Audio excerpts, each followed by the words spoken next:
Bismillahirrahmanirrahim. Assalamualaikum warahmatullahi wabarakatuh. Innal hamdalillah nahmaduhu wa nasta'inuhu wa nastaghfiruhu wa natubu ilaih. Wa na'udzu billahi min shururi anfusina wa min sayyiati a'malina. May yahdihillahu fala mudilla lahu wa may yudlil fala hadiyalah. Wa asyhadu an la ilaha illallah wahdahu la syarika lah. Wa asyhadu anna Muhammadan abduhu wa rasuluhu la nabiyya ba'dah. Ya ayyuhalladzina amanu taqullaha haqqa tuqatih wa la tamutunna illa wa antum muslimun. يا أيها الناس اتقوا ربكم الذي خلقكم من نفس واحدة وخلق منها زوجها وبث منهما رجالا كثيرا ونساء واتقوا الله الذي تساءلون به والأرحام إن الله كان عليكم رقيبا يا أيها الذين آمنوا اتقوا الله وقولوا قولا سديدا يصلح لكم أعمالكم ويغفر لكم ذنوبكم ومن يطع الله ورسوله فقد فاز فوزا عظيما أما بعد فإن أصدق الحديث كتاب الله وخير الهدى هدى محمد صلى الله عليه وسلم وشر الأمور محدثاتها وكل محدثة بدعة وكل بدعة ضلالة وكل ضلالة في النار. Hadirin dan hadirat yang dirahmati oleh Allah Subhanahu wa taala, puji dan syukur kita panjatkan kepada Allah atas segala limpahan karunia yang Allah berikan kepada kita. Salawat dan salam semoga tercurahkan selalu kepada junjungan kita Nabi Muhammad sallallahu alaihi wasallam, juga kepada keluarganya serta seluruh sahabat beliau tanpa terkecuali. Kita melanjutkan pembahasan kita dari pembacaan hadis-hadis dalam kitab Sahih Al-Bukhari. Kita sampai pada bab ke-13 dari Kitabul Wudu. Bab 13, babun khurujun nisa'i ilal baraz. Bab tentang keluarnya para wanita ke tempat lokasi pembuangan hajat. Ya. Artinya para wanita di zaman dahulu sebelum dibuat toilet atau WC di rumah, mereka tatkala ingin buang hajat, ya, maka mereka ingin buang air besar, maka mereka pergi ke tempat yang jauh. Di sana ada tempat biasa orang untuk buang hajat di situ. Imam Al-Bukhari berkata, qala haddatsana Yahya bin Bukair, qala haddatsana Laitsu, qala haddatsana Uqail an Ibn Shihab, an Urwah, an Aisyah radhiyallahu taala anha. Ya, jadi Urwah ibn Zubair dan Abdullah bin Zubair dua-duanya adalah ponakannya Aisyah radhiyallahu taala anha. Karena Aisyah radhiyallahu anha punya saudari namanya Asma bintu Abi Bakar yang menikah dengan Zubair ibn al-Awwam. Yang dari pernikahan Asma dengan Zubair punya anak, di antaranya Urwah ibn Zubair, di antaranya Abdullah ibn Zubair. Maka sering kita dapati dalam hadis Urwah meriwayatkan dari Aisyah. Ya. Dari Aisyah radhiyallahu anha, anna azwajan Nabi sallallahu alaihi wasallam kunna yakhrujna bil lail. Ya, dari Aisyah bahwasanya istri-istri Nabi dahulu mereka keluar di malam hari, idza tabarrazna ilal manasi'.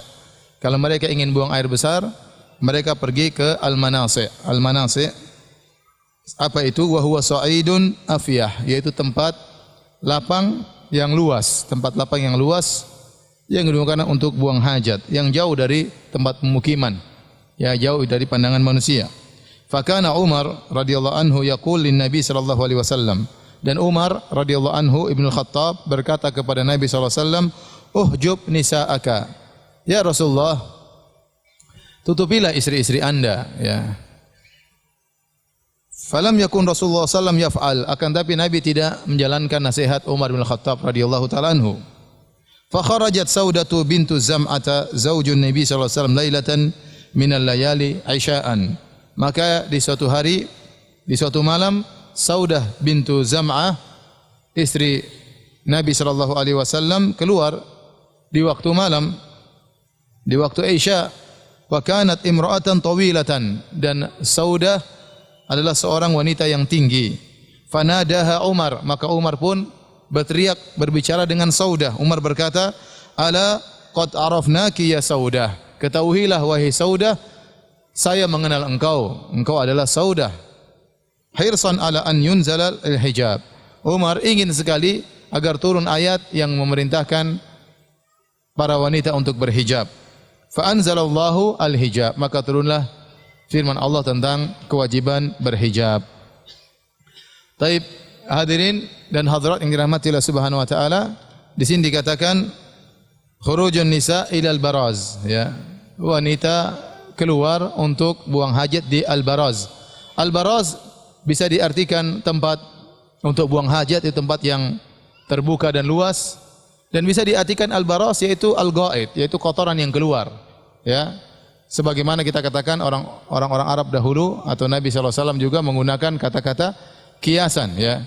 Al-ghaid asalnya al-mutmain minal ard, ya, yaitu tanah yang agak landai, di situ tempat orang buang hajat, maka dijadikanlah kinayah al-ghaid adalah kotoran itu sendiri.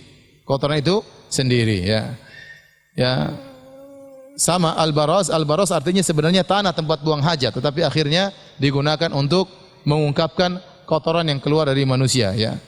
Seperti kita tatkala kita mengatakan buang air besar, ya. Ya.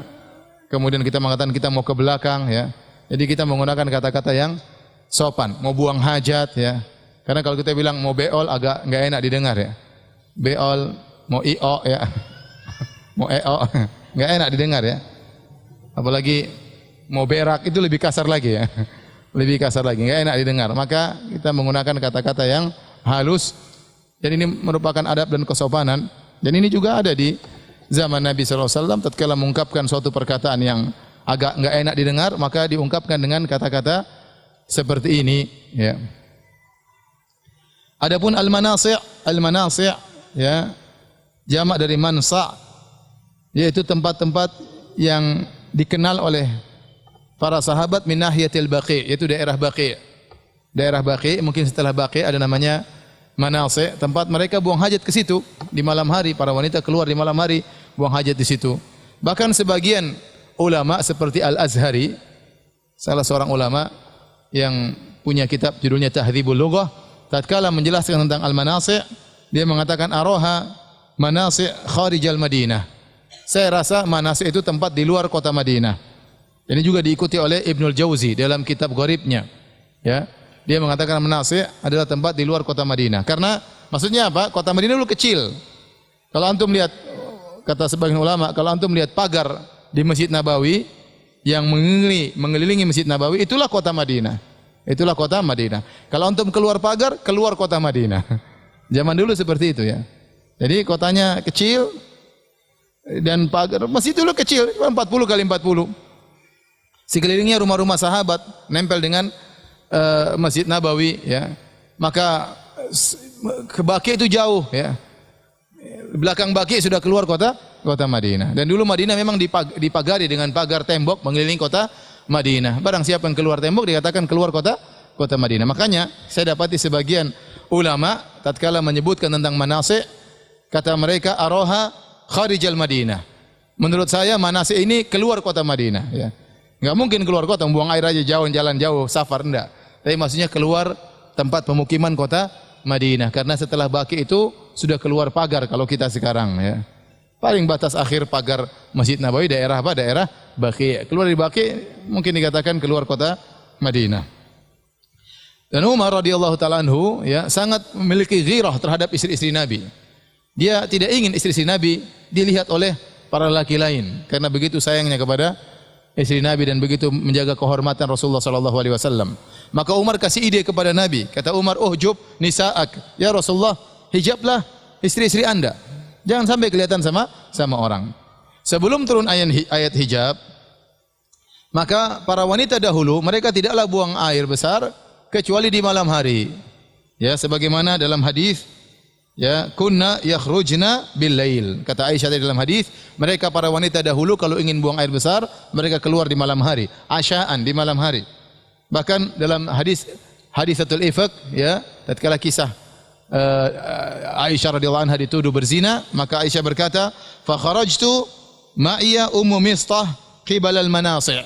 Aku keluar di malam hari bersama Ummu Mistah ke arah Manasi'.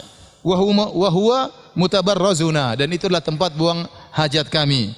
Wa kunna la nakhruj illa lailan ila lailin.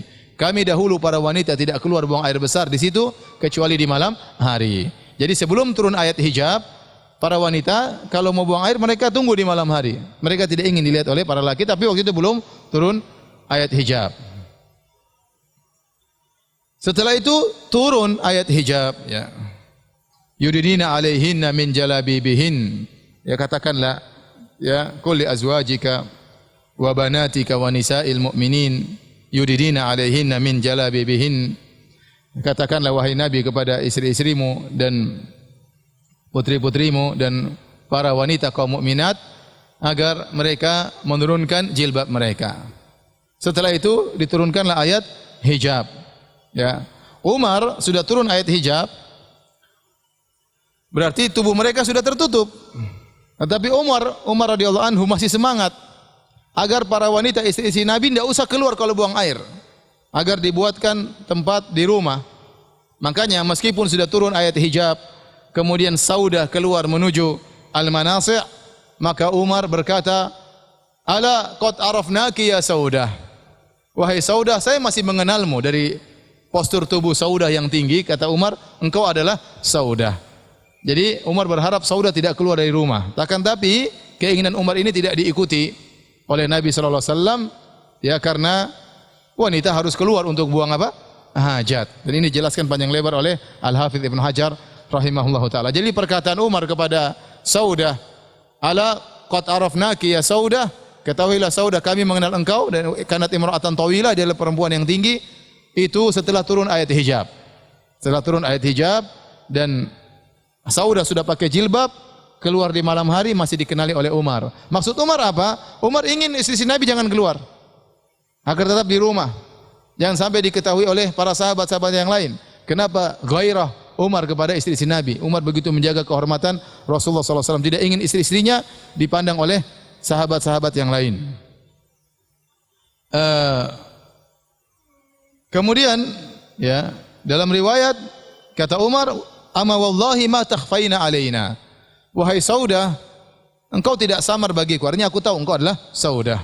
Setelah itu baru kemudian dibuatlah al-kunuf, yaitu toilet-toilet dalam rumah. Maka kemudian para wanita tidak lagi pergi ke al-manasi', ke tempat yang jauh untuk buang hajat. Hadirin dan hadirat yang dirahmati oleh Allah Subhanahu wa taala, adapun sebab turun ayat hijab, maka disebutkan ada beberapa kisah. Al-Hafidz Ibnu Hajar menyebutkan beberapa sebab turunnya ayat hijab. Di antaranya tentang kisah Zainab bintu Jahsyin tatkala Nabi membuat walimah atas pernikahannya dengan Zainab binti Jahsyin. Kemudian ada acara makan-makan di rumah. Ada 3 orang yang orang-orang sudah pulang, dia masih belum pulang, masih tetap di rumah Nabi sallallahu alaihi wasallam. Maka Nabi sallallahu alaihi wasallam malu untuk menyuruh 3 orang sahabat ini untuk keluar, maka turunlah ayat hijab. Ini di antara sebab turunlah ayat hijab. Kemudian juga sebab yang lain, perkataan Umar, "Qultu ya Rasulullah, inna nisa'aka yadkhulu alaihinna al-barru wal fajir." Ya Rasulullah, sungguhnya istri-istri Anda masuk menemuinya di rumah, orang baik maupun orang yang fajir, yang tidak baik. "Lau amartahunna an yahtajibna." Seandainya kau perintahkan mereka untuk masang hijab, ya, tutup, tidak kelihatan. Fa nazalat ayatul hijab, maka turunlah ayat al-hijab. Demikian juga sebab yang ketiga disebutkan oleh Ibnu Jarir dalam tafsirnya melalui jalan Mujahid. Beliau berkata, "Bainan Nabi sallallahu alaihi wasallam wa ma'ahu ba'dhu ashabihi wa Aisyah ta'kulu ma'ahum." Tatkala Nabi dan sebagian sahabat makan dan Aisyah ikut makan satu nampan dengan Nabi dan para sahabatnya, id asabat yada rajulin minhum yadaha. Tiba-tiba seorang tangan sahabat mengenai tangan Aisyah. Belum turun ayat hijab waktu itu. Maka Nabi SAW benci akan hal tersebut, maka turunlah ayat al-hijab. Maka Ibnu Hajar mengatakan ini 3 kisah yang disebutkan tentang turunnya ayat hijab, maka bisa jadi ta'addadatil asbab, turun beberapa sebab untuk satu ayat, dan itu terjadi dalam beberapa ayat. Ada beberapa sebab, ayatnya satu tapi sebabnya beberapa sebagai asbabun nuzul. Dan hadis ini menjelaskan tentang keutamaan Umar bin Khattab radhiyallahu anhu. Karena Umar yang memberi ide kepada Nabi agar menghijab istri-istrinya. Dan ternyata Allah menyetujui ide Umar bin Khattab radhiyallahu anhu. Oleh karenanya disebut oleh para ulama ada sekitar 8 atau 9 di mana kondisi-kondisi Umar punya ide ternyata disepakati oleh Allah Subhanahu wa taala. Makanya dalam satu hadis Rasulullah SAW berkata, "Lau kana nabiyyun ba'di lakana Umar." Kalau ada nabi setelahku tentunya Umar yang jadi nabi. Dalam hadis yang lain kata Nabi sallallahu alaihi wasallam, "Innallaha wada'al haqq ala lisani Umar yantiqu bihi." Sungguhnya Allah meletakkan kebenaran di lisannya Umar dan Umar berbicara dengan kebenaran tersebut. Buktinya sampai ada, saya akan sebutkan 7 tempat. Sebenarnya Allah mengatakan lebih daripada itu. 7 tempat di mana Umar punya ide, Allah turunkan ayat setuju dengan idenya Umar. Ya. Kita punya ide saja Ustaz enggak setuju apalagi. Di antaranya ayatul hijab. Ya. Uhjub nisa'aka. Ya Rasulullah, hijablah istri-istri Anda. Ternyata turun ayat hijab. Kemudian juga dalam kisah yang lain tatkala Umar menasihati istri-istri Nabi waktu ada masalah istri-istri Nabi dengan Nabi sallallahu alaihi wasallam, maka Umar berkata, "Berhentilah kalian. Kalau kalian terus begini, Nabi akan menceraikan kalian, Allah akan ganti dengan istri-istri yang lain." Maka turun firman Allah, "Asa rabbuhu in talaqakunna ayyubdila lahu khairan minkunna." Muslimatin, mu'minatin, qanitatin, taibatin dan seterusnya dalam surat At-Tahrim. Ya, kalau Nabi menceraikan kalian, maka Allah akan gantikan dengan istri-istri yang lain, ya. Allah turunkan ayat sepakat dengan perkataan Umar bin Khattab radhiyallahu anhu. Demikian di antaranya juga Umar berkata kepada Nabi, "Lau ittakhadta maqama Ibrahim musalla." Ya Rasulullah, bagaimana kalau kau jadikan maqam Ibrahim sebagai tempat salat? Maka turunlah firman Allah, "Wattakhidhu mim maqami Ibrahim musalla." Jadikanlah maqam Ibrahim sebagai tempat untuk salat. Yang keempat, tatkala Usara Badr. Tatkala Rasulullah SAW menang dalam perang Badar, ada sekitar puluhan orang-orang musyrikin ditangkap. Waktu itu Umar berkata, "Ya Rasulullah, bunuh saja mereka ya Rasulullah. Ini tawanan-tawanan, bunuhlah mereka." Caranya bagaimana? Panggil seorang muslim yang punya kerabat terdekat dengan orang-orang kafir ini, kemudian bunuh. Ya. Kemudian apa? Bunuh. Ya. Waktu itu Nabi dan Abu Bakar mengatakan tidak, kita terima tebusan, biar orang-orang penduduk kota Mekah menebus tawanan-tawanan ini. Maka Allah turunkan ayatnya menegur Nabi sallallahu alaihi wasallam menyetujui ide Umar. Tapi sudah terlanjur, ya. Maka lin nabiyyin an yakuna lahu asra hatta yudkhina fil ard. Turiduna aradad dunya. Dan seterusnya. Tidak pantas bagi seorang nabi untuk punya tawanan sampai ya memiliki kekuasaan di atas muka bumi dan seterusnya, ya. Akan tapi ternyata ide Umar benar. Umar besoknya mendapati Nabi dan Abu Bakar menangis karena Allah menegur Nabi sallallahu alaihi wasallam. Ini contoh Allah menurunkan ayat setuju dengan Umar. Berikutnya demikian juga tatkala Nabi waktu meninggal Abdullah bin Ubay bin Salul. Maka Nabi sallallahu alaihi wasallam ingin menyolatkan Abdullah bin Ubay bin Salul. Datang anaknya mengatakan, "Ya Rasulullah, salatkan bapakku." Dan kita tahu Abdullah bin Ubay bin Salul adalah kepala gembong orang-orang munafik. Maka Nabi mengatakan, "Iya, kalau dia sudah siap disolatkan, kabarkan kepadaku." Maka Nabi pun berjalan menuju ke rumah Abdullah bin Ubay bin Salul bersama sebagian sahabat. Waktu Nabi hendak solat, Umar tahan, "Ya Rasulullah, dia orang munafik, jangan solatin." Allah mengatakan, ya, "In tastaghfir lahum aw la istaghfir lahum aw la tastaghfir lahum in tastaghfir lahum 70 marratan fala yaghfirallahu lahum." Kau mohon ampunan bagi mereka atau tidak sama saja. Meskipun kau mohon ampunan 70 kali, Allah tidak bakalan maafkan mereka. Maka Umar menegur Nabi. Umar pegang tangan Nabi, "Jangan salat ya Rasulullah." Rasulullah SAW mengatakan, Allah mengatakan, kasih 2 pilihan. Mohon ampunan atau tidak. Seandainya saya mohon ampunan bagi Abdullah bin Ubay bin Salul lebih dari 70 kali, akan diampuni, saya akan mohon. Maka Nabi kemudian solat jenazah. Allahu Akbar. Para sahabat jadi makmum. Allahu Akbar. Kemudian turunlah firman Allah menegur Rasulullah sallallahu alaihi wasallam. "Wala tusalli ala ahadim minhum mata abadan wala takum ala qabri." Janganlah kau salat kepada seorang pun yang meninggal di antara mereka. Nabi salah, yang benar siapa? Umar bin Khattab radhiyallahu anhu. Kenapa Nabi ingin menyolatkan Abdullah bin Ubay bin Salul? Karena Abdullah bin Ubay bin Salul seorang munafik namun KTP-nya Islam. Dan hukum zahir orang Islam disolatkan. Tetapi Umar tahu dan Nabi tahu ini orang gembong, orang munafik. Tapi Nabi ingin melakukan perkara sesuai dengan hukum zahir. Artinya Umar disetujui oleh Allah Subhanahu wa taala. Kemudian juga dan ijtihad Nabi salah, ditegur oleh Allah Subhanahu wa taala. Kemudian yang berikutnya yang keenam tentang ayatul mukminin dalam surat Al-Mu'minun, ya. Tatkala Allah menyebutkan tentang penciptaan manusia, kata Allah, "Tsumma ansha'nahu khalqan akhar." Kemudian kami bentuk manusia dalam bentuk yang lain. Kata Umar, "Tabarakallahu ahsanul khaliqin." Maha suci Allah, ya, sebaik-baik pencipta. Maka Allah turunkan ayat, "Fatabarakallahu ahsanul khaliqin." Sesuai dengan perkataan Umar. Kemudian kondisi yang ketujuh, tatkala turun ayat tentang pengharaman khamar, Umar berkata, "Allahumma bayyin lana fil khamar bayanan syafian." Ya Allah, turunkanlah kepada kami ayat tentang khamar yang tegas dan jelas. Maka Allah turunkan ayat tentang pengharaman khamar. Ini 7 kondisi di mana Allah sepakat dengan Umar bin Khattab radhiyallahu taala anhu. Tapi apakah semua ide disepakati oleh Allah? Jawabannya tidak. Cukup 1 ide saja disepakati sudah luar biasa, apalagi berapa? 7, ya. Kemudian datang orang-orang Syiah Rafidhah mengatakan Umar di neraka jahanam. Umar lebih parah daripada Fir'aun. Waliyadzubillah, ya. Padahal Nabi mengatakan, "Ya Umar, ya malaqiyaka syaitan. Salikan fajjan illa salaka fajjan ghairu fajjik." Wahai Umar, tidaklah syaitan bertemu dengan engkau berjalan suatu jalan kecuali syaitan cari jalan yang lain. Luar biasa. Syaitan takut sama Umar. Kalau kita jalan, syaitan malah mendekat. Malah menggoda, bisa jadi bawa kawan-kawannya. Tapi kalau Umar jalan, syaitan kabur, ya. Bagaimana? Dia punya ide, Allah sepakati, luar biasa. Interaksi langsung dengan Allah Subhanahu wa taala. Dia punya ide, Allah sepakati, 7 tempat. Namun tentunya kita tidak ragu Umar adalah di antara wali-wali Allah Subhanahu wa taala.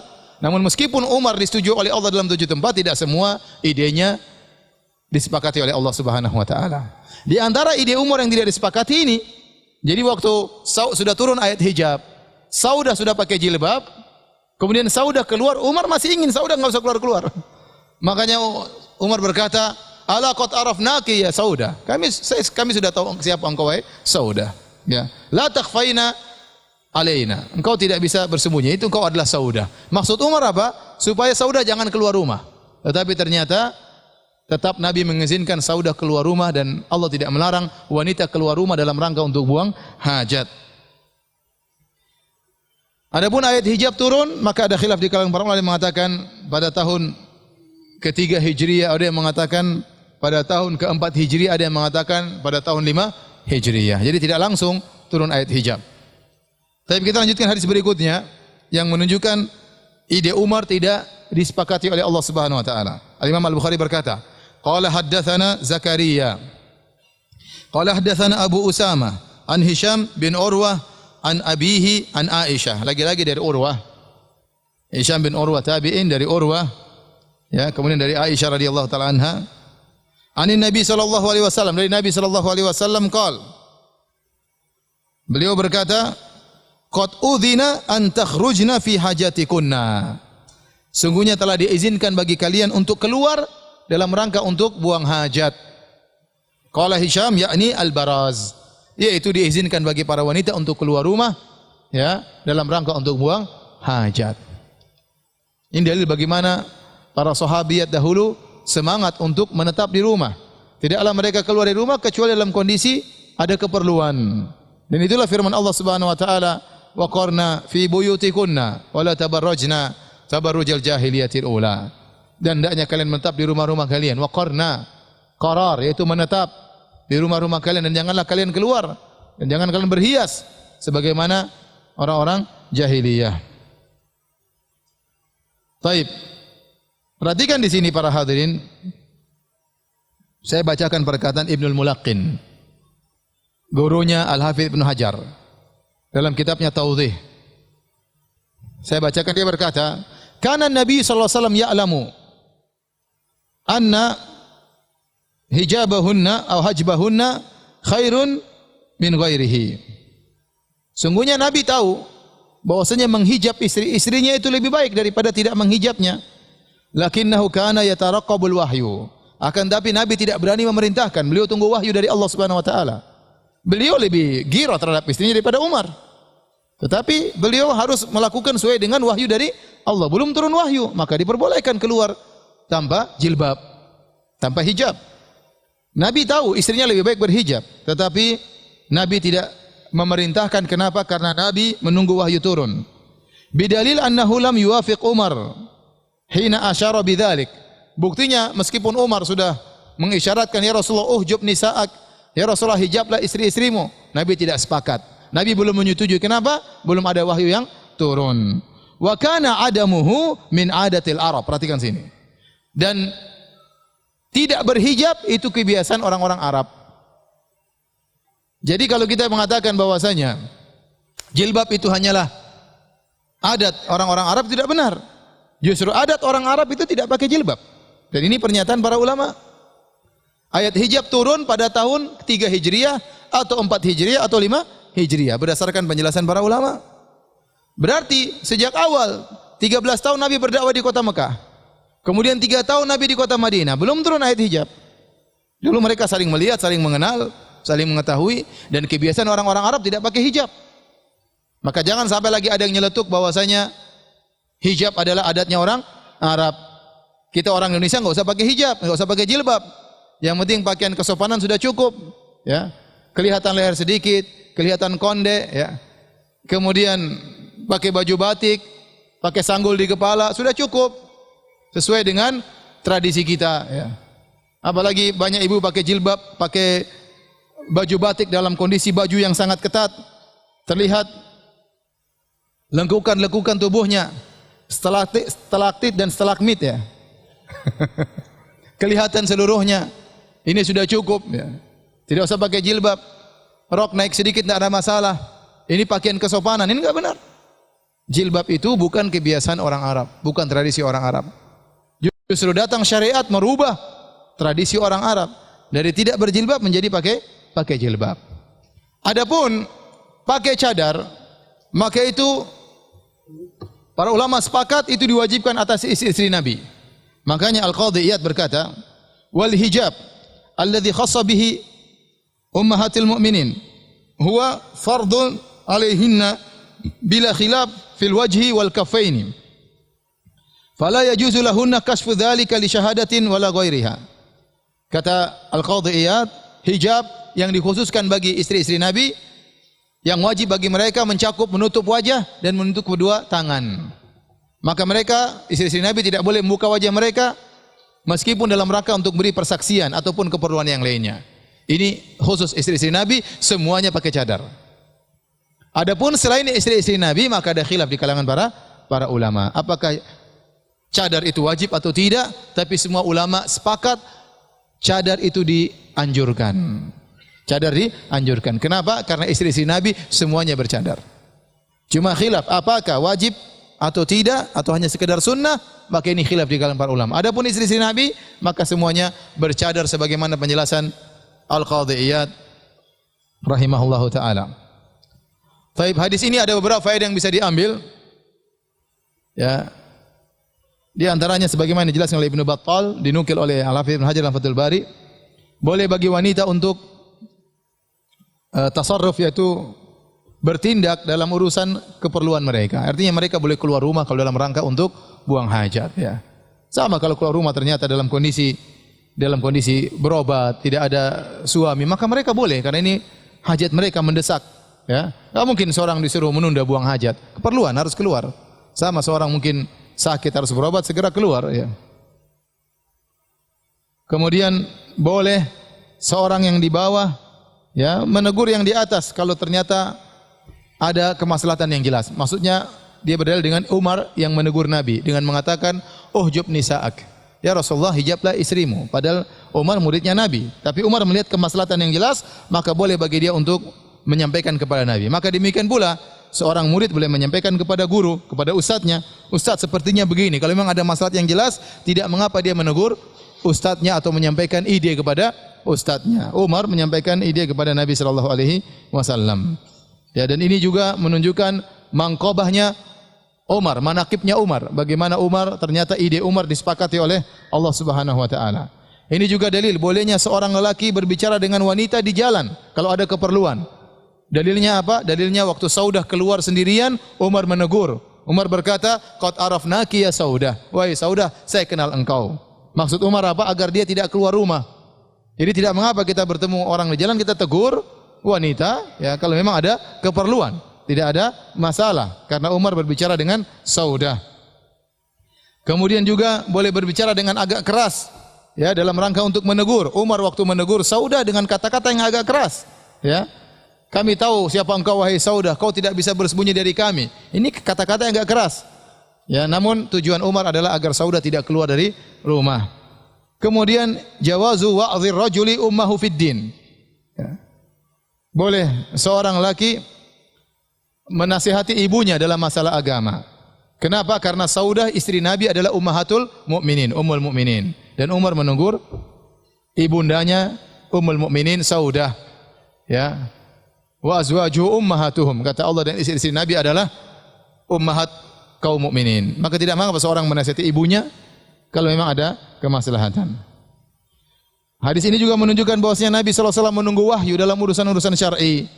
Karena Nabi tidak memerintahkan para istrinya untuk berhijab padahal jelas maslahatnya. Nabi tidak berani. Nabi tunggu syariat dari siapa? Allah Subhanahu wa taala. Tapi kita lanjutkan. Bab at-tabarruz fil buyut. Bab tentang buang hajat di rumah. Jadi Imam Bukhari membawa bab secara berurutan. Pertama, bolehnya buang hajat di lapangan. Yang kedua, bolehnya buang hajat di dalam rumah. Artinya apa? Al-Imam Al-Bukhari ingin menjelaskan bahwasanya kebiasaan para wanita keluar buang hajat di tanah lapang itu tidak seterusnya, tidak berlanjut, tidak berkesinambungan sampai akhirnya dibuat toilet dalam rumah dan akhirnya buang hajat di rumah. Dan hadis ini sudah berlalu, kita bacakan lagi. Imam Al-Bukhari berkata, qala haddatsana Ibrahim bin Al-Munzir, qala haddatsana Anas bin Iyad, an Ubaidillah, an Muhammad bin Yahya bin Habban, an Wasi' bin Habban, Abdullah bin Umar. Dari Ibnu Umar, dia berkata, irtaqaitu fawqa dhahri baiti Hafsata li ba'dhi hajati. Aku naik di atas atap rumah Hafsah, istri Nabi, itu rumahnya Hafsah, karena ada sebagian keperluanku.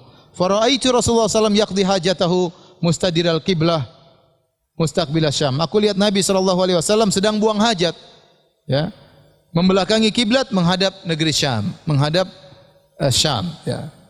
Jadi ini dalil Nabi buang hajat dalam apa? Dalam rumah.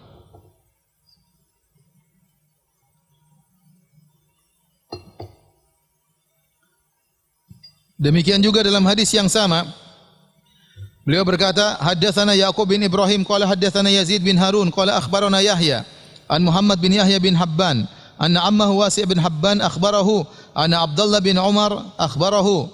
Dari Ibnu Umar beliau berkata, laqad dhahartu dzata yaumin ala dhahri baitina. Suatu hari aku naik di atas rumah kami, yaitu rumahnya Hafsah, rumah saudarinya, kakaknya Hafsah.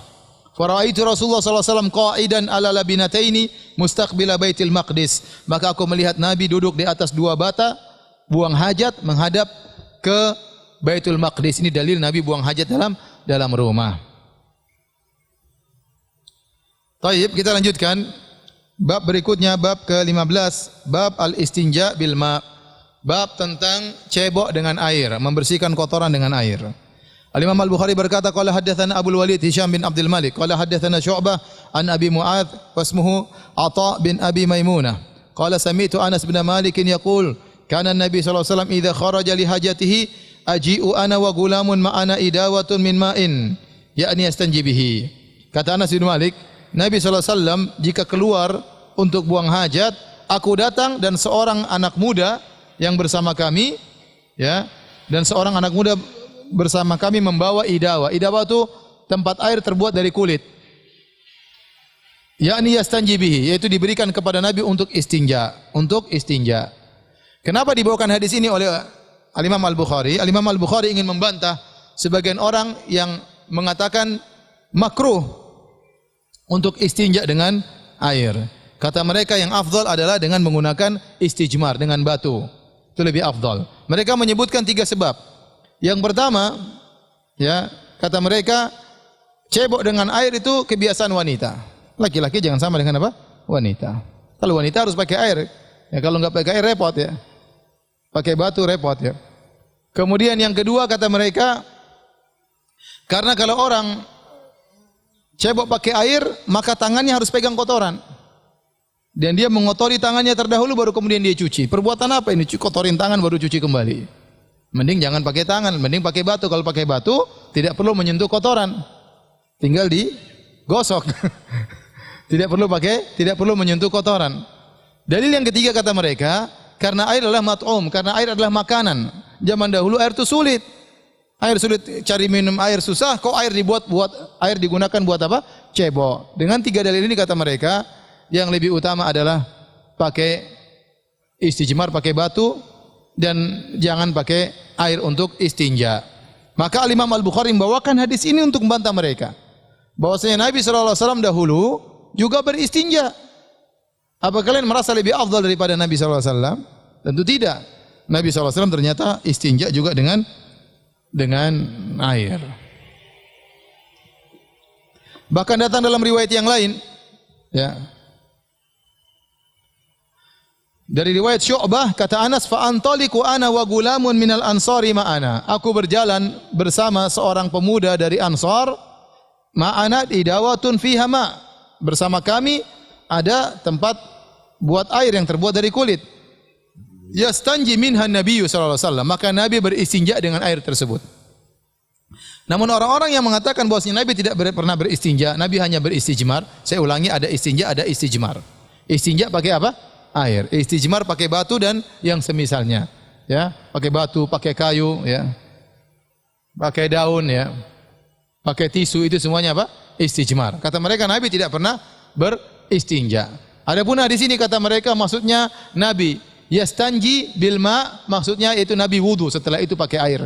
Jadi air yang dibawakan oleh Anas bin Malik adalah buat wudu, bukan untuk cebok. Karena kebiasaan Nabi kalau setelah buang hajat beliau berwudu. Namun dibantah oleh Hafidz Ibnu Hajar, terlalu banyak riwayat jelas bahwasanya Nabi istinja dengan air. Dalam hadis yang lain juga dari jalan Atha bin Abi Maimunah, idza tabarraza li hajatihi ataitu bima'in fayaksilu bihi. Jelas kata Anas, hadis riwayat Muslim, jika Nabi buang hajat maka aku datang membawakan air bagi Nabi dan Nabi pun mencuci dengan air tersebut. Ini jelas bahwasanya Nabi istinja dengan air. Taib. Hadis ini ada beberapa faedah yang bisa kita ambil, di antaranya dianjurkan untuk berkhidmah kepada orang-orang saleh. Dianjurkan berkhidmah terhadap orang saleh, sebagaimana Anas berkhidmah kepada Nabi sallallahu alaihi wasallam. Yang kedua, tafaqqudu hajatihim. Di antara faedah yang disebutkan oleh Ibnul Mulaqin bahwasanya di antara faedah hadis ini seorang murid berusaha mengenali kebutuhan orang-orang saleh untuk dipenuhi kalau memang bisa. Sebagaimana Anas bin Malik ya mengetahui bahwasanya Nabi butuh dengan air tanpa diminta, maka dia bawa air kepada Nabi sallallahu alaihi wasallam. Taib. Kata Ibnul Mulaqin rahimahullahu taala, kalau cara yang terbaik adalah menggabungkan kedua-duanya. Pertama istijmar pakai batu dahulu, baru kemudian cebok pakai air. Kenapa dengan istijmar terlebih dahulu? Maka kotoran lebih sedikit. Yang kedua, tangan kotor pun sedikit karena sudah dikurangi dengan batu. Setelah itu baru cebok. Pakai batu dulu baru cebok. Ini yang terbaik. Tapi kalau disuruh pilih salah satunya, maka mana yang lebih baik? Air atau batu? Air tentu lebih baik. Karena dengan air kotoran lebih bersih. Meskipun tangan kita mengenai kotoran tapi akan bersih setelah itu. Ya. Tapi kalau pakai batu, meskipun tangan kita tidak kena kotoran, tapi pasti ada sisanya di situ. Meskipun cuma apa? Sedikit. Dan dimaafkan, tapi pasti ada sisanya. Enggak mungkin enggak ada sisanya. Digosok-gosok sampai darah pun pasti ada sisanya. Pasti ada sisanya. Oleh karena lebih afdal adalah menggunakan air.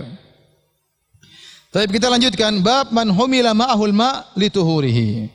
Ya. Yaitu orang yang membawakan air untuk bersuci. Wa qala Abu Darda berkata, "Alaysa fikum sahibun na'laini wat tahuri wal wisat?" Bukankah di antara kalian ada sahibun na'lain, itu ada Ibnu Mas'ud yang membawa 2 sendal, yang memakai 2 sendal dan juga membawa air untuk bersuci dan bawa wisat, yaitu sandaran bagi Nabi sallallahu alaihi wasallam.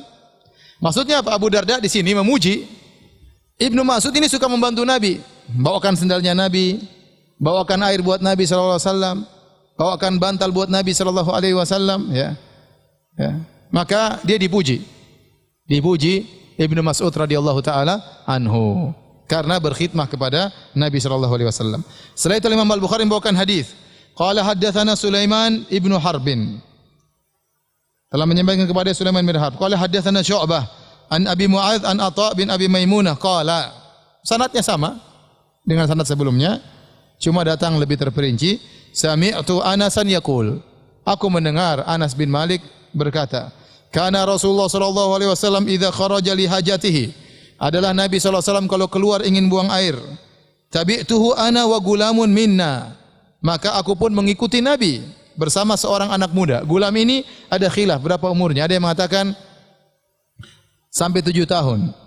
Itu namanya gulam. Setelah 7 tahun tidak dinamakan gulam. Ada yang mengatakan sampai sebelum balik.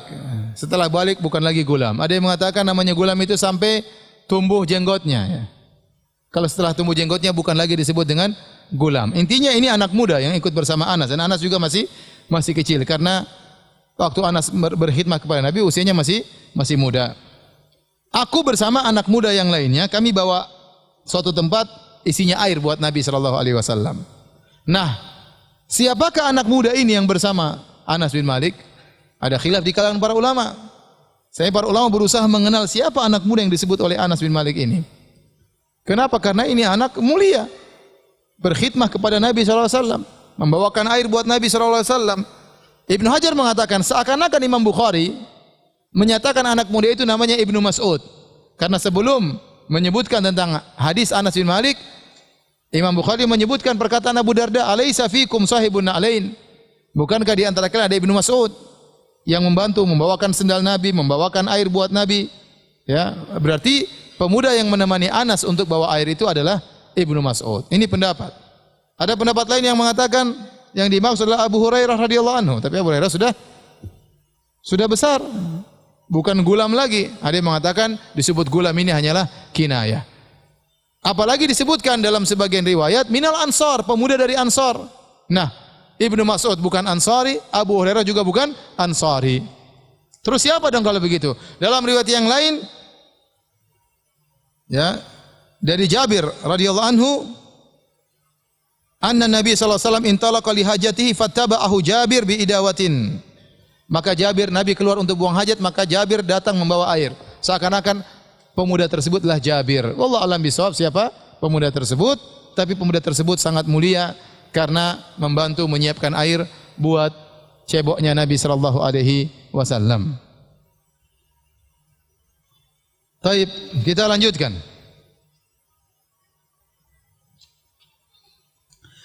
Bab yang ke-17. Bab hamlul anazati ma'al ma'i fil istinja. Bab tentang membawa al-anaza. Al-anaza itu hirbah saghirah, yaitu tombak tapi tidak terlalu tinggi, tetapi ada ujungnya tajam di depan untuk ditancapkan. Dibawa anaza bersama bawa air. Bab tentang membawa tombak kecil bersama air tatkala beristinja. Maksudnya apa? Maksudnya Nabi SAW kalau istinja dia pasang hirbah di depannya atau di sekitarnya. Al-Imam Al-Bukhari membawakan hadis. Qala haddatsana Muhammad bin Bashar, qala haddatsana Muhammad bin Ja'far. Qala haddatsana Syu'bah an Atha ibni Abi Maimunah. Sami'a Anas bin Malik yaqul. Anas bin Malik berkata, kana Rasulullah SAW yadkhulul khala'a.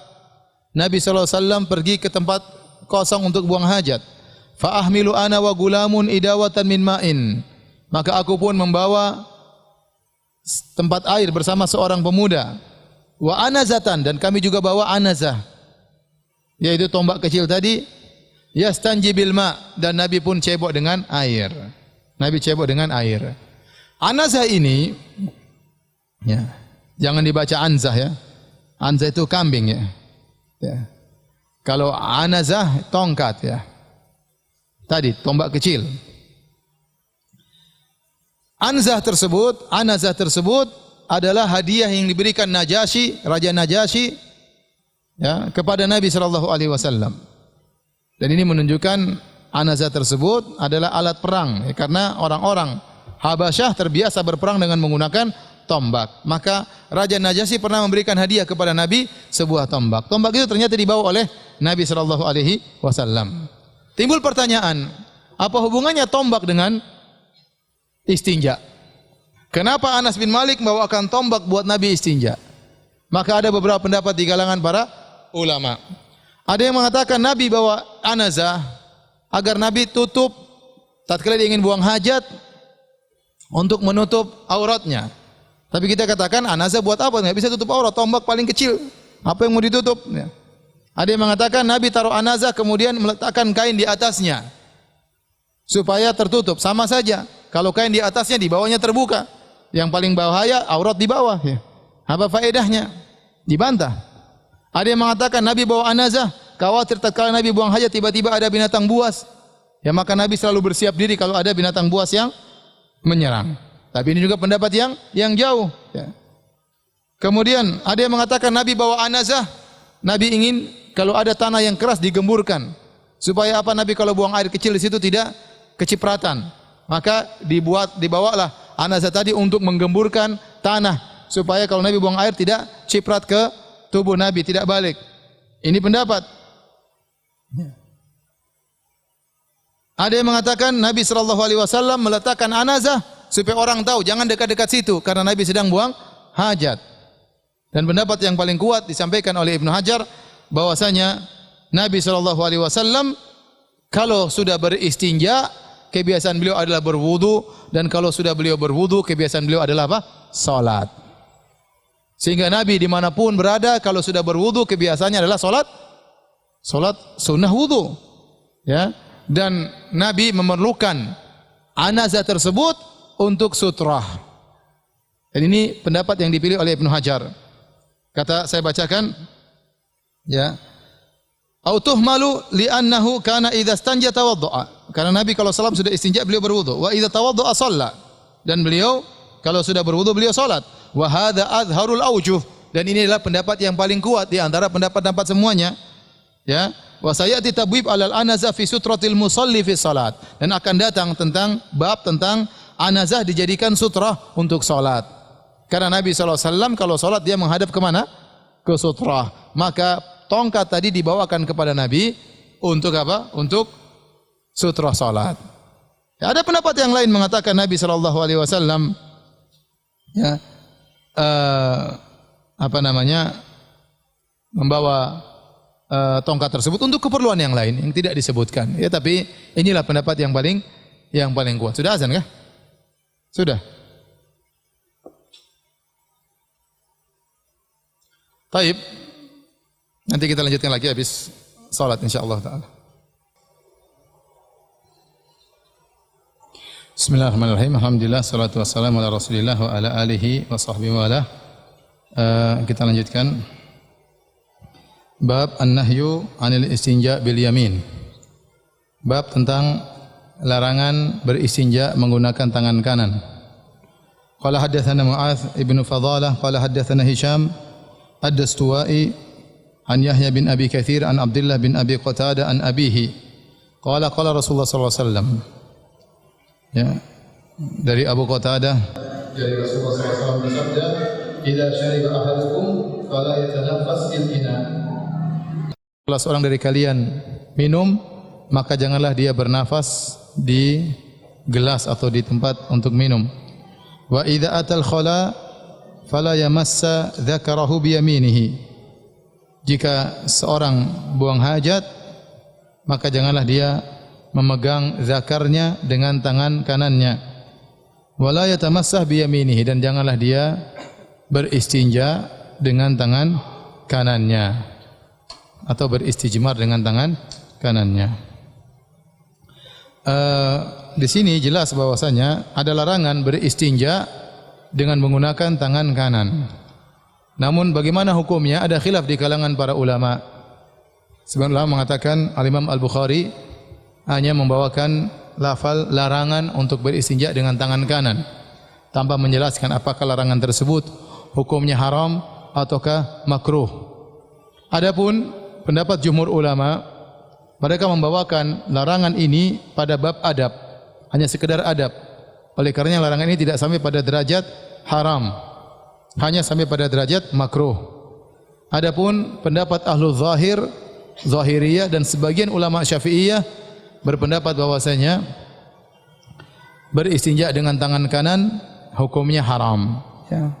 Tapi jumhur ulama membawakan ini pada larangan adab, dan mereka membuat kaidah larangan-larangan dalam adab semuanya dibawakan kepada makruh, tidak sampai pada haram karena Islam mengajarkan kepada kesempurnaan.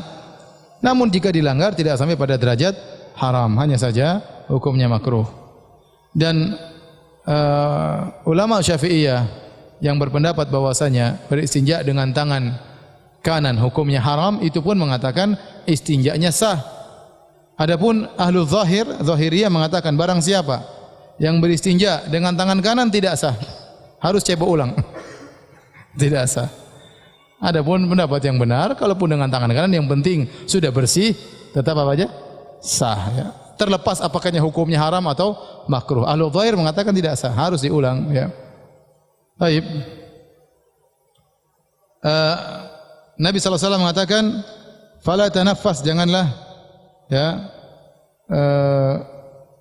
bernafas tatkala di gelas." Jadi kalau seorang minum, dia ingin bernapas, dia keluarkan gelas dari mulutnya, bernapas. Kemudian dia lanjutkan lagi. Ya. Adapun dia minum sambil bernapas, maka ini dilarang. Ya. Ya. Kenapa? Karena Nabi melarangnya. Ya. Ada yang mengatakan, sebenarnya mengatakan karena kalau dia bernapas sambil minum, bisa jadi ada kotoran yang jatuh, mungkin pupilnya jatuh, atau apa yang jatuh kayak, ya. Atau ada kotoran di kumisnya gara-gara tertiup akhirnya jatuh di situ, ya. Nanti akhirnya tidak bagus, kotor masuk dalam tubuhnya. Dan dahulu mereka sering minum satu gelas, minum bareng-bareng ya. Sebagaimana dalam hadis waktu Nabi mengundang para sahabat minum susu, satu gelas diminum oleh banyak sahabat. Nah, kalau dia minum susu sambil minum sesuatu sambil bernapas, upilnya jatuh di situ, nanti orang lain minum enggak enak ya. Kenapa ada upil berenang di situ ya? Maka adabnya ini pendapat sebagian ulama. Kita enggak tahu Allah alam bisawab ya, tapi mereka mengatakan ini adalah maqulatul makna, yaitu perkara yang bisa dipikirkan. Ya, masalah adab-adab seperti ini perkara yang bisa dipikirkan. Ya, menurut mereka ilahnya karena bisa mengotori air minum tersebut. Oleh karena seorang kalau minum pelan-pelan, minum berhenti dulu, minum berhenti dulu. Adapun kalau dia minum langsung satu nafas, gelas mungkin besar, duk, ya. Bukan cuma gelas, ina, tempat air mungkin panjang, dia minum tidak berhenti-berhenti, ya. Dikhawatirkan ya bahwasanya tubuh nanti kaget, ya. Kata sebagian ulama di antaranya Ibnu Qayyim rahimahullah, minum dengan perlahan, tidak langsung sekali minum ya, tapi bertahap, minum berhenti lagi, berhenti lagi. Ini lebih baik. Pertama, lebih menghilangkan dahaga. Dan ini benar. Kalau seorang lagi haus, dia minum selesai, terkadang masih belum hilang dahaganya. Tapi kalau dia minum sedikit, berhenti. Dia minum lagi sedikit, berhenti. Dia minum lagi, maka ini dahaganya lebih cepat hilang. Kemudian yang kedua, mungkin tubuh kaget. Tadinya tubuh panas dengan air yang mungkin dingin, ini mungkin buruk bagi tubuh karena datang air minum dengan tiba-tiba yang dingin langsung masuk ke dalam tubuh tanpa ada tahapan. Wallahu a'lam bishawab, ini hanya tinjauan kesehatan yang disebutkan oleh Ibnu Qayyim rahimahullahu taala. Tetapi itu yang disebutkan di antaranya oleh Ibnu Hajar bahwasanya itu bisa mengotori air minum. Kemudian tidak boleh cebok dengan tangan kanan. Taib. Al-Khattabi dinukil oleh Ibnu Hajar menyebutkan tentang suatu pertanyaan ya. Bahwasanya ada seorang fuqaha yang berdebat dengan fuqaha yang lainnya. Ditanyakan ya, seorang yang bermustajmir, yang beristijmar, yang dia membersihkan kotoran dengan batu ya. Bagaimana cara dia membersihkan kotoran dengan batu? Kalau dia, kata Nabi, wala yumsiku dzakarahu biyaminihi wala yamassa dzakarahu biyaminihi, jangan dia pegang kemaluannya dengan tangan kanannya. Nah, sekarang sementara Nabi mengatakan tidak boleh dia beristinja atau beristijmar dengan tangan kanannya. Sekarang kalau dia kencing bagaimana caranya? Kalau dia tidak pegang zakarnya, kencingnya akan berambulan ke sana sini. Kalau dia pegang zakarnya dengan tangan kiri, dia pegang batu dengan tangan kanan, berarti dia beristijmar dengan tangan kanan. Paham? Kalau dia pegang zakar dengan tangan kanan, Dia istijmar dengan tangan kiri, istijmarnya sudah benar dengan tangan kiri, tapi dia pegang burung dengan tangan kanan. Terus bagaimana solusinya? Antum paham soalnya? Bagaimana seorang menerapkan hadis ini? Ini timbul pertanyaan. Tidak boleh pegang kemaluan dengan tangan kanan dan tidak boleh beristijmar dengan tangan kanan. Nah, kalau dia pegang kemaluannya dengan tangan kanan, tidak boleh dia beristijmar dengan, istilahnya kalau dia pegang kemaluannya dengan tangan kanan kemudian dibersihkan batu, dia gosokkan di kemaluannya dengan tangan kiri. Istijmar dengan tangan kiri tapi dia pegang kemaluan dengan kanan, dan tidak boleh. Sebaliknya, kalau dia pegang kemaluannya dengan tangan kiri, dia akan istijmar dengan tangan kanan. Nah, solusinya bagaimana kira-kira? Ada yang tahu? Maka Al-Khattabi dia memberikan solusi, dua solusi. Antum bisa baca dalam Fathul Bari. Dia mengatakan caranya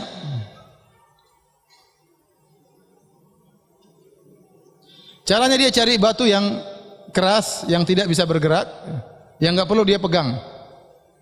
Jadi waktu istimar dia tinggal pegang kemaluannya dengan tangan kiri, kemudian dia gosokkan ke batu tersebut. Aduh, saya mau sampaikan tapi gimana? Tapi ini dalam Fathul Bari. Katanya pengajian Fathul Bari. Jadi caranya supaya tidak melanggar, kemaluan dia pegang dengan tangan kiri, kemudian dia gosokkan kepada benda yang keras, yang besar, yang tidak perlu dipegang dengan tangan kanan. Ya sudah, akhirnya dia tidak melanggar. Ini cara pertama. Cara kedua katanya, dia mengatakan,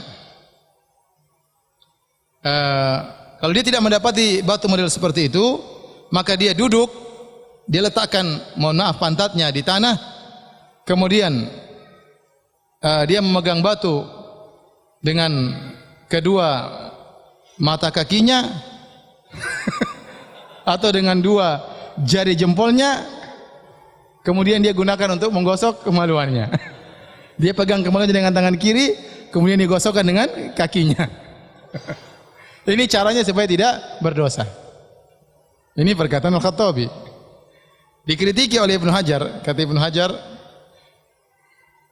wa hadza hay'atun munkara, ini cara yang aneh katanya. Bal yata'adzar fi'luha fi ghalibil awqat, dan susah untuk dikerjakan dalam banyak waktu. Gimana caranya begitu? Jadi kalau dipaksa-paksain bisa, tapi ini masa Islam ngajarin susah seperti ini. Nah, terus bagaimana solusinya? Maka ya disebutkan oleh dari Al-Imam Al-Haramain dan juga Al-Ghazali dalam kitabnya Al-Wasit dan juga Al-Baghawi dalam kitab At-Tahdhib, caranya gampang. Dia pegang kemaluannya dengan tangan kiri, dia pegang batu dengan tangan kanan, kemudian dia gerakkan kemaluannya di batu kanan tersebut. Dengan demikian tidak dikatakan dia beristijmar dengan tangan kanan. Ya. Kenapa? Karena dia tidak gerak-gerakkan, paham? Ya udah, kemaluan yang dia gerak-gerakkan, paham? Batunya tetap tidak digerak-gerakkan karena dia tidak pegang dan dia tidak memegang kemaluan dengan tangan kanannya. Sudah, itu caranya. Ya.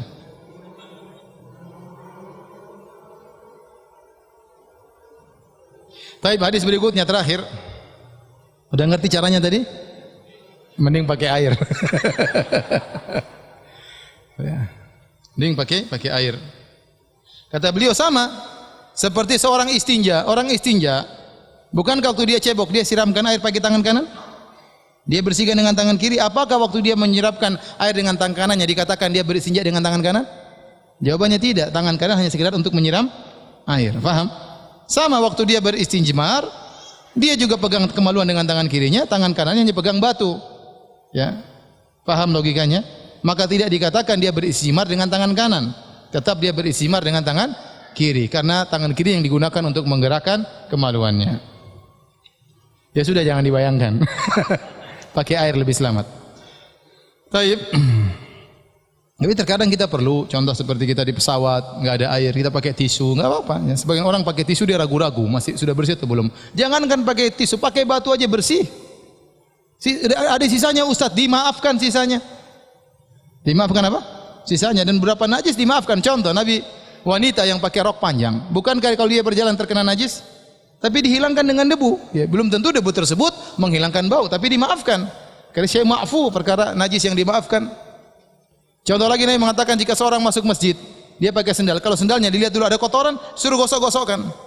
Setelah digosok-gosokkan masuk masjid. Ada sisanya atau tidak? Pasti ada sisanya kecuali dicuci pakai sabun. Tapi itu dimaafkan. Dimaafkan. Sama seorang istijmar mungkin tidak bersih total, pasti ada sisanya, tapi itu dimaafkan. Ya. Oleh karena ini untuk menghilangkan was-was, perkara yang susah untuk dihilangkan, maka ini dimaafkan dalam syariat. Sudah kan? Lanjut apa sudah? Sudah ya? Sudah lah, nanti kita lanjut lagi minggu depan. Tapi pertanyaan banyak sekali. Ya.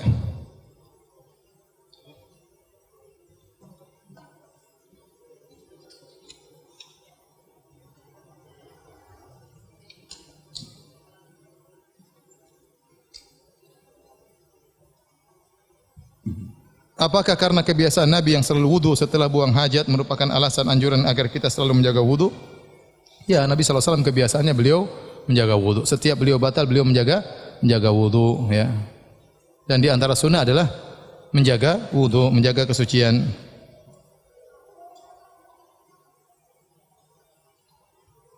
Apakah termasuk perbuatan zalim? Ini curhat ini. Bila ada orang meletakkan tas bawaannya di tempat kita sholat, sehingga gerak solat kita tidak bisa leluasa, tolong ingatkan Ustaz, banyak yang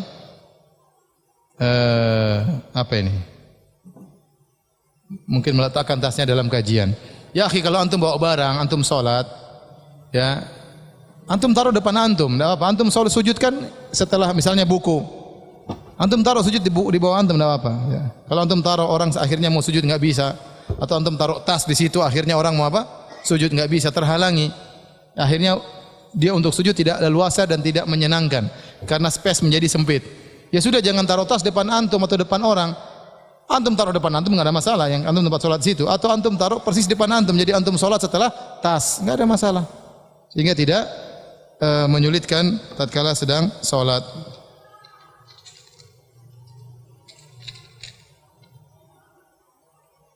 Ustaz, apa hukumnya meluruskan rambut rebonding? Enggak ada masalah.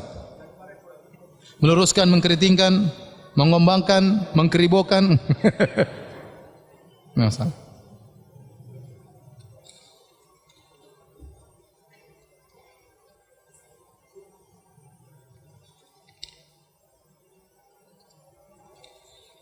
Apakah ada doa khusus beristinja? Tidak ada, yang ada cuma doa masuk apa?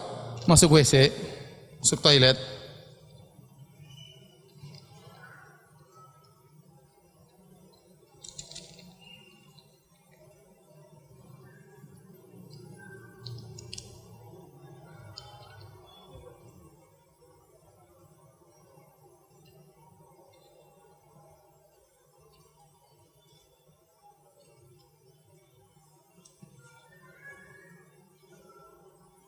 Ustaz, Al-Imam Al-Bukhari tidak pernah hidup di zaman Nabi. Mengapa banyak hadisnya yang kita pakai?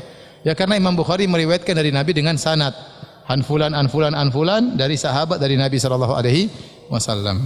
Dan itulah kelebihan agama Islam dibandingkan dengan yang lainnya. Bahwasanya Islam itu datang sampai kepada kita dengan sanad, dengan rawi-rawi yang dikritiki dengan ketat. Kredibilitasnya diperiksa dengan ketat. Kalau ternyata dhaif, pendusta, suka lupa, di akhir hidupnya suka lupa. Ini semua dijelaskan dengan tegas oleh para ulama. Si fulan kalau meriwayatkan dari ini hadisnya dhaif, tapi kalau dari guru yang ini hadisnya sahih. Si fulan setelah tahun sekian dia dhaif. Kenapa? Dia biasa meriwayatkan dari bukunya, di akhir hayatnya bukunya kebakaran. Akhirnya dia meriwayatkan dengan hafalannya dan hafalannya lemah. Maka dilihat dia riwayatkan dari siapa. Ini semua detail. Ya. Semuanya detail. Si fulan kalau meriwayatkan dari pamannya, dia sahih, siqah. Kalau meriwayatkan dari bapaknya, dhaif. Ada seperti itu. Ya.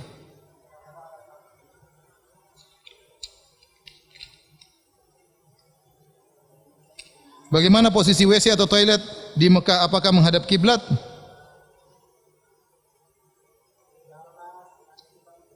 Saya kurang perhatian ya. Tapi intinya pendapat yang kuat, pendapat jumhur ulama, kalau sudah dalam bangunan tidak mengapa menghadap apa?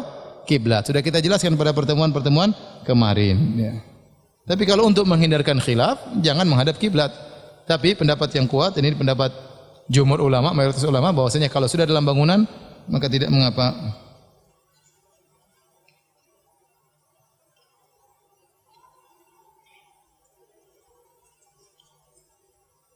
Ustaz, bolehkah membelikan mainan untuk anak yang menyerupai bentuk makhluk, kuda-kudaan, balon yang berbentuk hewan? Selama itu mainan anak-anak, wallahu alam bisawab, maka tidak mengapa. Memang ada khilaf di kalangan para ulama al-mu'asirin, kalangan ulama kontemporer. Karena dalam hadis disebutkan Aisyah bermain dengan boneka-bonekaan. Sampai Nabi bertanya, apakah ini? Kata Aisyah, ini kuda. Kemudian kata Nabi SAW, apakah kuda lahu janahan, punya dua sayap? Apakah kuda punya dua sayap? Kata Aisyah, tidakkah engkau mendengar bahwasanya Nabi Sulaiman kudanya bersayap? Ya. Berarti Aisyah punya mainan apa? Kudaan. Nabi Aisyah punya mainan anak-anak perempuan. Namun tentunya mainan yang dibuat oleh Aisyah tentunya tidak jelas seperti kuda, bentuk kuda asli, tapi seperti kuda-kudaan. Nah, sebagian ulama mengatakan boleh kalau boneka tersebut tidak jelas bentuknya seperti kuda, tapi yang sekedar kain. Tapi sebenarnya mengatakan tidak apa-apa, karena di zaman Nabi memang tidak modern, zaman sekarang tidak mengapa. Dan ini rukhsah, selama mainan itu adalah untuk anak-anak tidak mengapa. Baik kuda-kudaan, ya, hewan-hewanan, manusia-manusiaan, mobil-mobilan, apalagi nggak ada masalah ya. Insya Allah nggak ada masalah. Selama jangan dipajang, selama main kemudian dipajang nggak boleh. Ini sebagai suatu yang mumtahan, yaitu suatu perkara yang hina. Main-main kemudian dilempar begitu saja atau disimpan.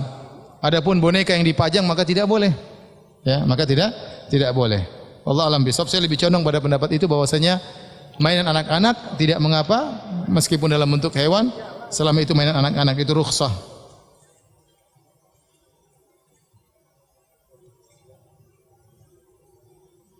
Bagaimana hukumnya jika ada seorang ibu rumah tangga yang terlalu aktif dalam kegiatan RT sehingga jika pulang ke rumah suka marah-marah karena sudah lelah kegiatan di luar? Ya sudah, kurangi kegiatan, ya. Biar enggak suka marah-marah, ya.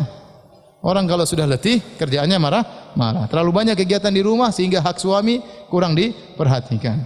Nabi mau ngajak ngobrol, Nabi lagi. Suaminya ajak ngobrol, dia marah-marah, ya. Asalnya wanita jangan suka keluar rumah.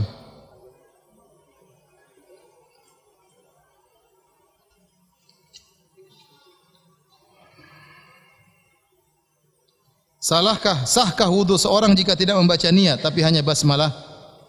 Tidak apa-apa. Tidak baca basmalah pun sah.